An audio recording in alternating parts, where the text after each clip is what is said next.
ورحمة الله وبركاته. ازيكم عاملين ايه؟ يا رب تكونوا مبسوطين وفي اسعد حال دايما. ربنا يفك كربنا وكربكم وكرب المسلمين في كل مكان، واشفوا مرضانا مرضى المسلمين، اللهم امين يا رب العالمين. معاكم اختكم جنة رضوان من مطبخ اكل بتاع حلويات. جاي اعمل معاكي النهارده ان شاء الله مشروب شتوي لذيذ جدا يدفينا، وكمان فوائده كتير وعظيمه لجسمنا، وكمان انا هعمله ان شاء الله باذن الله للدايت. هو للدايت بيفيدنا في ايه؟ بيساعد على حرق الدهون، بيخلص الجسم من الاملاح اللي هي الزايده في الجسم، يعني بيخلص الجسم من الماء الزائد فيه. وكمان يعني بيخلص الجسم من الاملاح اللي هي بتضر الكليتين. ربنا يعافينا ويعافيكم يا رب. مشروب بسيط جدا، وزي ما قلنا فوائده بسيطه وجميله لكنها يعني عظيمه. معايا المشروب ده، المشروب اولا هو الكركديه زي ما احنا شايفين اهو. معايا كركديه باكيتات سايب زي ما انت عايز. معايا طبعا كوبايه ميه سخنه اهي. بنحط الباكيت في قلب الميه، وهنا معلقه من العسل الابيض علشان خاطر احنا قلنا للدايت، فما ينفعش احط فيه سكر. عايزه تحطي سكر هتحطي سكر دايت برضو، فاهمه حبيبتي؟ يعني كده بس. ادي معلقه العسل. همسك بقى الباكيت في ايدي كده وادوب بسم الله، ولا ابسط من كده. طبعا احنا بنلفها كده عشان نطلع المعلقه بالباكيت.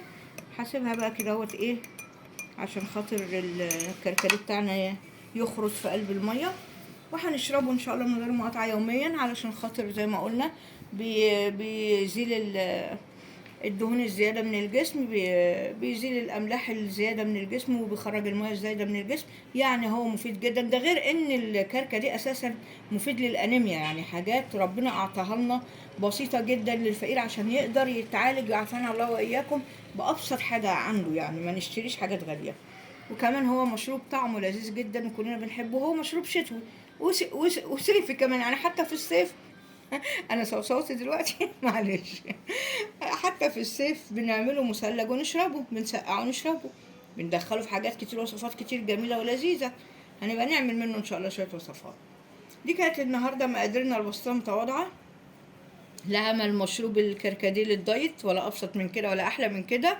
ان شاء الله المقادير تكون عجبتكم وتكون المعلومه وصلت لكم باذن الله، وربنا يسهل ان شاء الله ويجعل في ميزان حسناتنا جميعا. هقول الدعاء عشان انا بقيت هنسى دلوقتي، معلش كبرت يا اولاد اعذروني. نقول اللهم اجعله شاهد لنا علينا، اللهم اجعل هذا العمل صدقه جاريه على روح امواتي واموات المسلمين اجمعين. دايما لما تعملي يا بنتي اكلك او شربك بذكر نفسي قبلكم من اقل عباد الله. اوهبي مجهودك وتعبك يا حبيبه قلبي لوجه الله تعالى على روح امواتك واموات المسلمين. خدتي ان شاء الله حسنات جاريه، واديتي كمان امواتك واموات المسلمين صلوات محتاجينها مننا. ربنا يجعله في ميزان حسناتنا جميعا، يجعله بالقبول منه ومنكم يا رب. وان شاء الله نكلنا اجل ونصيب. نتقابل مع بعضنا في فيديو تاني جديد ولذيذ وبسيط. والسلام عليكم ورحمه الله وبركاته.